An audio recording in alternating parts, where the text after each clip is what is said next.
다 같이 따라 말씀하겠습니다. 꿈꾸는 자의 형통. 아멘. 오늘 우리에게도 이 말씀의 제목처럼 하나님의 꿈이 임하기를 소망합니다.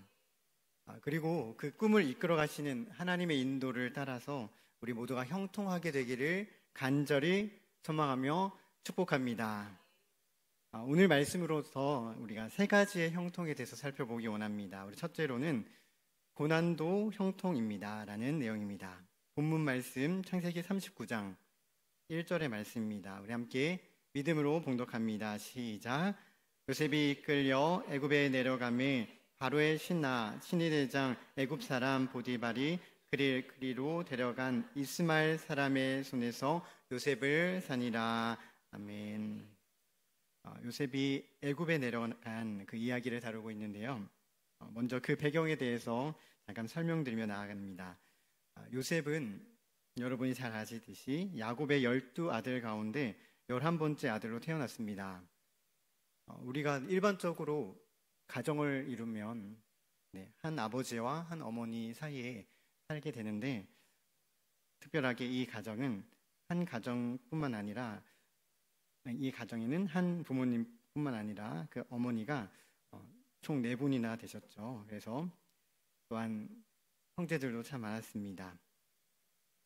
그를 낳아준 분은 라헬이라는 분이었고, 그 요셉이 6살이 되던 때에 안타깝게도 동생 베냐민을 낳던 중에 그 어머니는 세상을 떠나게 되는 그런 안타까운 일이 있습니다.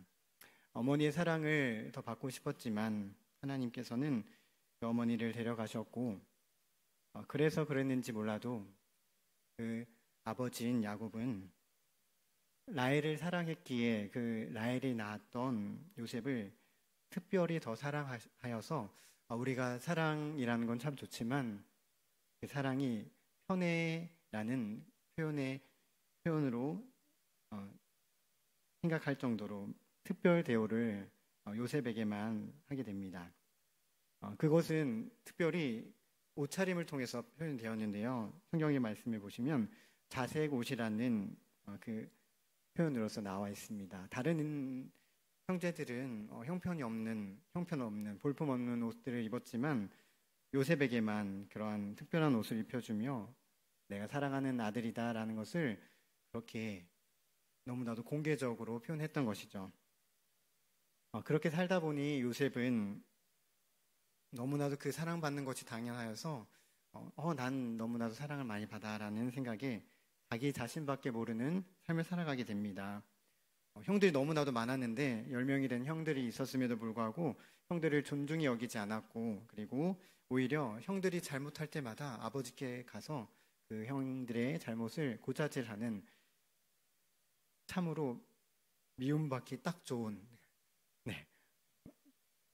참 그래서는 안 되는데 그런 삶을 살았던 것이죠. 그러다 보니 당연히 형들은 그를 미워하게 되었고, 그 미움이라는 것이 차곡차곡 쌓여져 그를 죽이고 싶어하는 마음까지 그들이 갖게 됩니다. 그것이 그런 생각으로만 그쳤다면 참 좋을 텐데 결국에는 거의 그를 죽일 뻔하였죠. 큰 구덩이에 떨어뜨렸고, 결국에는 그 요셉을 애굽의 종으로서 팔아버리게 됩니다.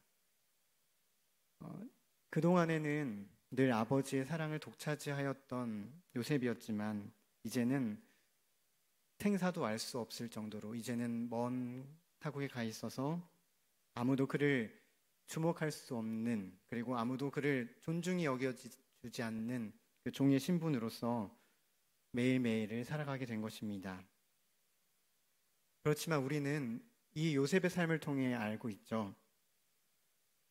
그럼에도 불구하고 그의 삶에, 그의 길에 하나님이 함께 하셨고 하나님의 뜻 가운데 그의 삶이 아름답게 준비되어 가고 있었음을 우리는 알고 있습니다. 하나님께서는 그가 실패한 것만 같고 이제는 더 이상 도와줄 리 없는 것 같은 그 삶 가운데 찾아와 주셔서 그의 삶을 인도해 주시고 여러분이 잘 알고 있는 놀라운 하나님의 꿈을 부어주신 줄을 믿습니다.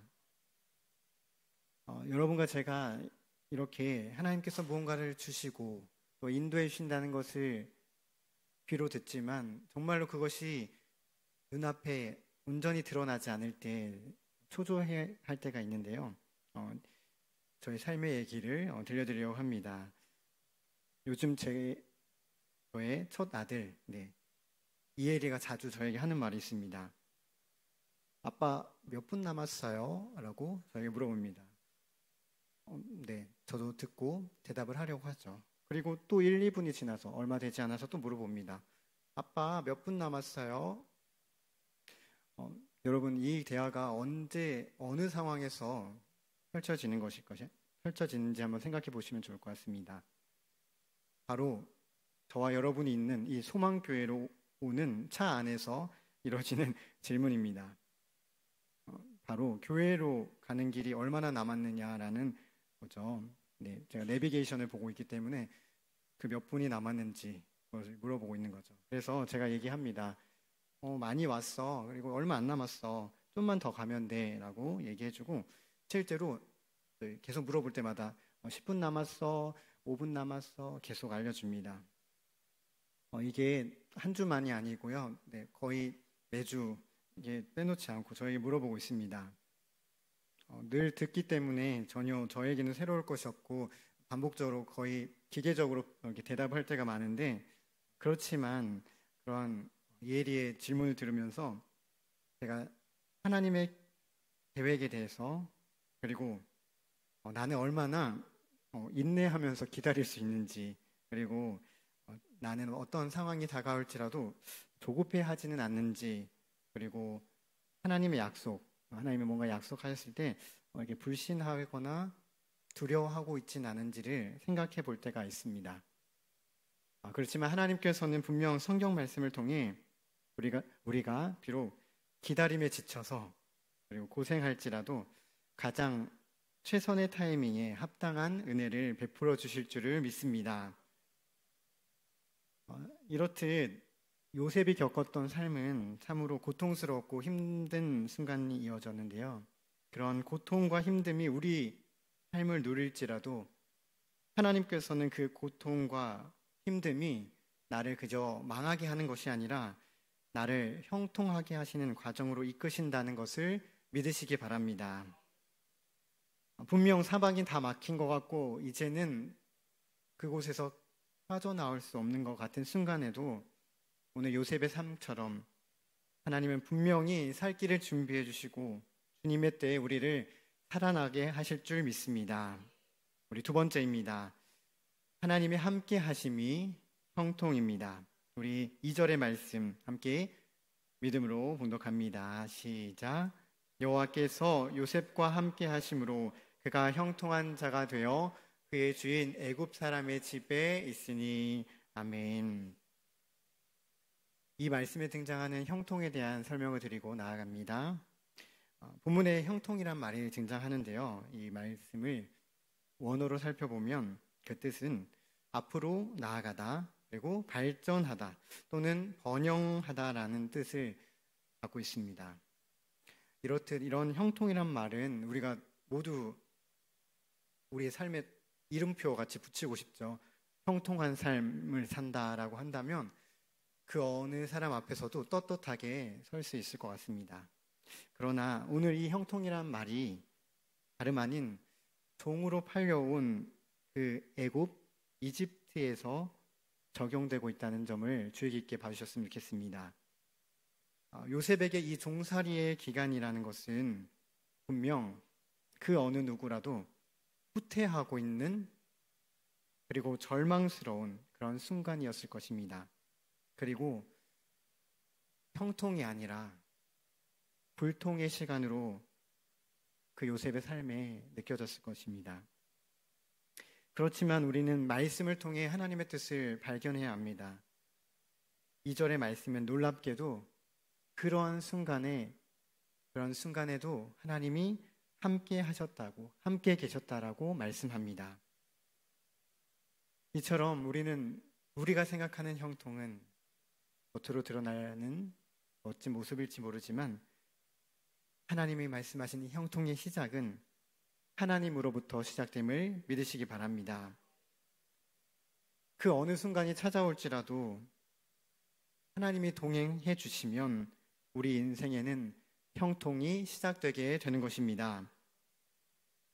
우리가 세상의 그 어떤 순간에도 그리고 어떠한 상황에도 많은 것을 받기를 원하는데 그 어느 것을 받는 것보다 우리가 하나님과 함께 하는 것이 진정한 형통임을 믿습니다. 주님께서 함께 하실 때 요셉의 삶을 통해 보여주신 것처럼 불통과 같은 인생이 형통과 같은 인생이 되고 낙담했던 우리의 마음이 소망으로 충만해지는 것입니다. 우리 마지막 세 번째입니다. 남을 살리는 것이 형통입니다. 우리 창세기 39장 5절의 말씀, 오늘 본문의 말씀이죠. 5절의 말씀을 함께 믿음으로 봉독합니다. 시작. 그가 요셉에게 자기의 집과 그의 모든 소유물을 주관하게 한 때로부터 여호와께서 요셉을 위하여 그 애굽 사람의 집에 복을 내리심으로 여호와의 복이 그의 집과 밭에 있는 모든 소유에 미친지라. 아멘. 여러분 5절 말씀 읽어주셨는데요. 5절 말씀은 이렇게 얘기합니다. 그 애굽 사람의 집에 복을 내리심으로 라고 말씀하고 있고요. 그리고 또한 여호와의 복이 그의 집과 밭에 있는 모든 소유에 미친지라 라고 말씀합니다. 여러분과 제가 기억했으면 좋겠습니다. 진실로 하나님의 뜻은 우리의 삶을 살리시는 데 있음을 믿습니다. 그 살리신 하나님이 함께 하실 때에 우리는 하나님의 대리자가 되어서 우리가 선 자리자리마다 하나님의 복을 전하고 그 복을 전함으로 인하여서 우리의 가정이 살아나고 우리가 사는 이 이웃과 지역사회가 살아나게 될 줄을 믿습니다. 우리가 추구해야 될 것이 바로 이 형통입니다. 바로 하나님을 통해 남을 살리는 것, 하나님을 통해 가정을 살리는 것, 하나님을 통해 이웃을 살리는 형통이 우리가 추구해야 되는 형통임을 믿으시기 바랍니다. 이렇게 요셉은 참으로 많은 우여곡절을 겪으면서 그럼에도 불구하고 하나님이 적극적으로 그의 삶에 찾아와 주셔서 형통한 삶을 살게 되었습니다. 결론적으로는 그가 애굽의 총리가 되었는데요. 총리가 되었을 때 다음과 같이 그가 그토록 미워했던, 결국엔 미워하진 않았지만 그토록 배신자와 같이 여겼던 그 형들에게 다음과 같이 고백하고 있습니다. 창세기 50장 20절의 말씀인데요. 그 말씀을 믿음으로 봉독하겠습니다. 시작. 당신들은 나를 해하려 하였으나 하나님은 그것을 선으로 바꾸사 오늘과 같이 많은 백성의 생명을 구원하게 하시려 하셨나니. 아멘. 이 말씀은 그가 결국 그 삶의 종점에 가서 그 삶을 돌아보았을 때 깨닫지 못했던 하나님의 이끄심을 깨달으면서 하는 고백입니다. 분명 당신들은 나를 죽이려 했고 나를 버리려 했고 나의 생명을 빼앗아 버리려 했지만 하나님께서는 그것조차도 선으로 바꾸셔서 오늘과 같이 많은 백성의 생명을 구원하는 일로 사용해 주셨다라고 고백하고 있는 것입니다. 이처럼 하나님 안에서의 형통이라는 것은 진실로 남을 살리는 형통인 줄을 믿습니다. 하나님께서는 모든 것을 아시고 모든 것을 준비하셨기 때문에 그 요셉을 앞장서 보내셨고 그것을 통해 그의 형제들을 살리시고 그의 부모를 살려주신 것을 믿습니다. 말씀을 정리하고자 합니다. 오늘 말씀을 통해 요셉의 삶을 살펴보았습니다. 우리가 요셉의 삶의 과거를 돌아볼 때에 요셉만큼 자신에 대한 사랑, 자신에 대한 관심이 넘쳤던 사람은 없었던 것 같습니다. 왜냐하면 그의 아버지가 그를 유독 사랑했고 그 편애로 인하여서 그러한 자기 애와 자기 관심이 자꾸 강화되었기 때문입니다. 그렇지만 우리는 알고 있죠. 그의 삶 중심에 하나님께서 찾아와 주셔서 그 중심을 변화시켜 주셨습니다. 오직 나 자신의 삶에만 치중했던, 나 자신의 삶에만 집중되어 있던 삶을 고난이라는 그 터널을 지나게 하시면서 연단되게 하시고 바르게 세워주셔서 이제는 180도로 변화된 진정 하나님의 뜻을 이룰 수 있는 놀라운 하나님의 백성으로 세워지게 된 것입니다. 나뿐만 아니라 이제는 가족과 더불어 이스라엘 민족을 살리는 일에 귀하게 쓰임받는 인생으로 그의 인생을 변화시켜 주신 줄을 믿습니다. 오늘 말씀에서 이렇듯 우리는 세 가지를 기억하며 나아갔으면 좋겠습니다. 첫 번째로는 고난도 형통입니다. 우리 두 번째입니다. 하나님이 함께 하시는 것이 형통입니다. 마지막 세 번째로 남을 살리는 것이 형통입니다.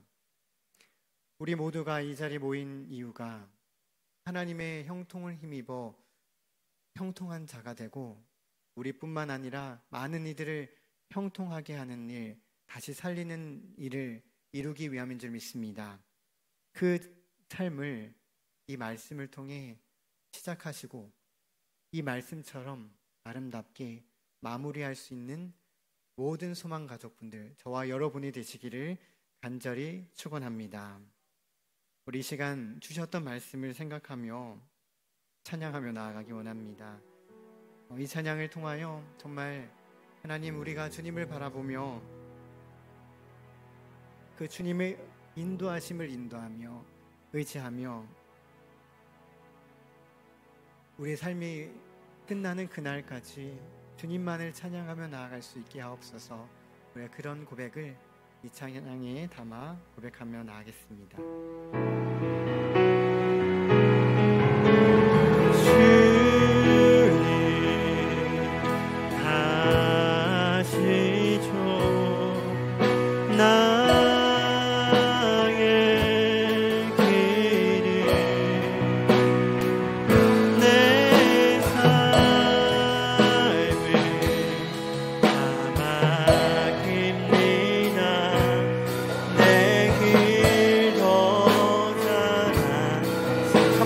고백하겠습니다. 주는 다시죠.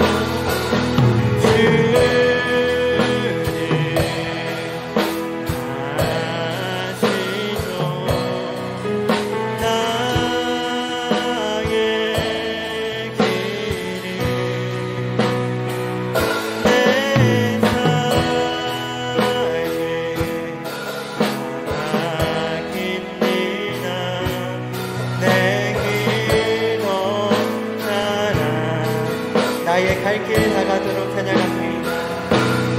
나의 길 나가도록 예수님 도와주시니 내 주여 내 있는 긍휼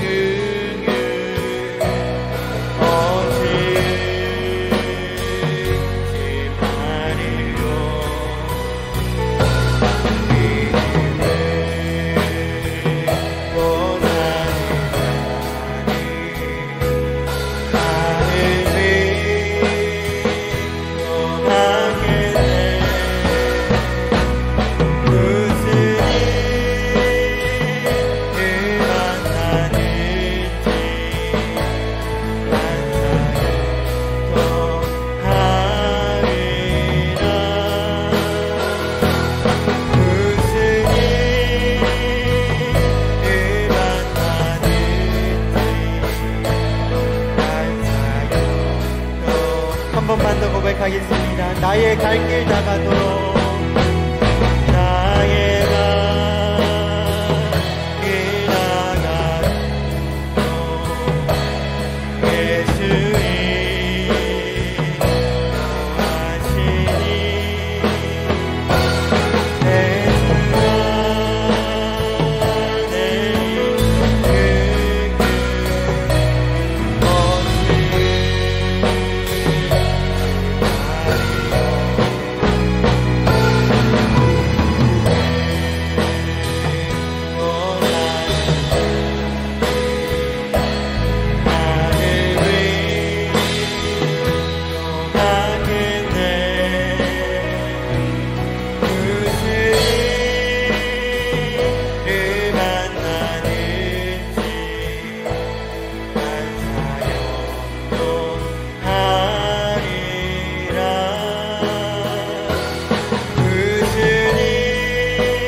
하늘 우리 이 시간 간절하게 주님 앞에 기도하며 나아가겠습니다.